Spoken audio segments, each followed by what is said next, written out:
First time ko nakakain ito sa Singapore kasi yung amo kong lalaki mahilig nito.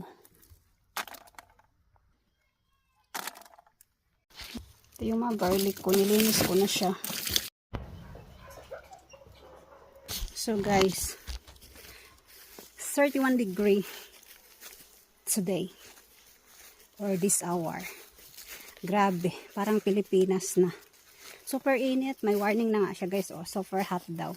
Pero kailangan kong pumunta dito sa garden kasi kukunin ko yung mga natitirang beans at saka kukuha din ako ng chickpeas para lutuin namin. Yeah, grabe, nag-dry ang aking mga pananim. Guys, look. Kailangan to tubigan mamayang hapon. My goodness. Super dry ang ating mga pananim. Mga in-dry. Ang aking eggplant. Kailangan to ng tubig. Yung ating beans.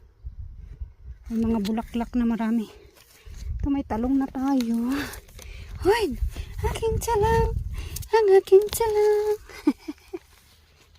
Diba guys? Char! May bunga na!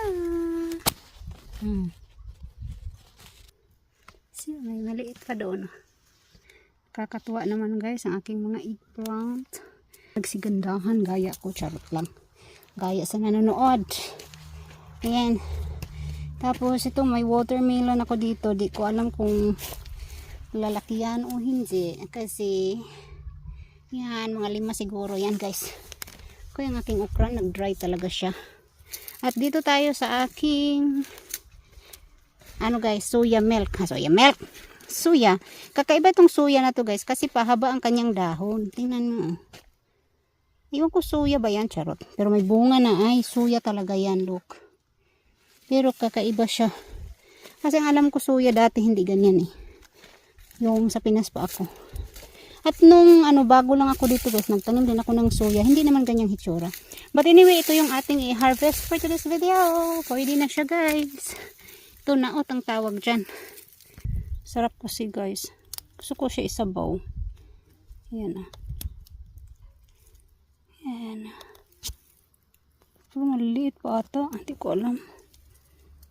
Buksan nga natin mga inday. Pwede na ba? Ay, pwede na. Para lang siyang green peas, guys. Pag naluto ko siya. Pwede. Wow.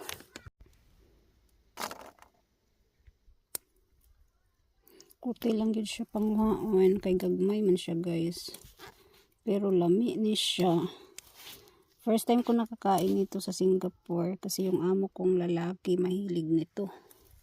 Pero yung dry na siya guys. Tapos binobold niya lang. Chickpeas parang tawag dito.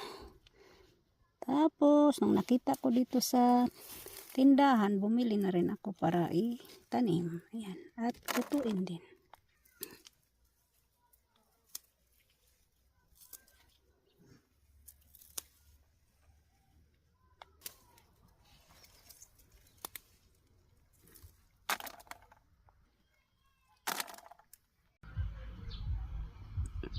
So guys, yan ang aking garden.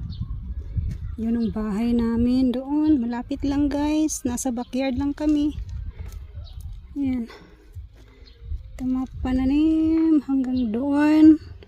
Yan ang malaking peras namin guys. So may mga sunflower tayo dito. So in a way, yung aming gardens papunta talaga doon sa may dulo. Sa may baba. Ayan. So nag-harvest ako ng mga beans kay igugulay namin. Sabi yung init. Parang na-sunburn ako guys. 31 degree. Grabe. So ito lang yung nakuha kong beans. So pwede na to siya guys, isang lutuan. Tapos may nakuha na rin akong carrots. Ang dami kong nakuha guys. So panglagay ng ating mga gulay. Yan. Tapos sibuyas. Yan, may nakita na naman ako doon sibuyas. 3 ata nakuha ako. So ngayon, uuwi na tayo kasi sobrang init, hindi ko na kaya. So marami pa sana natin kukunin guys. Kaso di na kaya, uwi na tayo. Let's go home. Grabe, yung init talaga. Parang, umano siya, nangangagat. Kaya. O diba, backyard lang namin yung aming garden. O yan, bahay. Tapos itong aking garden, greenhouse. Ayan. Yung sunflower natin. Nagsigandahan. Tapos doon, garden. Napakaswerte guys pag ganito ang area. May matataniman ka ba? Hindi na mag-arte-arte hindi na uso yung arte-arte ngayon. So kukuha tayo ng garlic. May garlic ako dito guys. Ito yung mga garlic ko, nilinis ko na siya. Kukuha lang tayo ng mga ilang peraso. Anyway, yung iba kasi guys, itatanim ko na naman ulit ito. Kaya mga garlic natin, diba? So marami pa iyan, may lilinisin pa ako. Nasaan na yun? Sa isang box. So libre. So see you for the next video. Bye.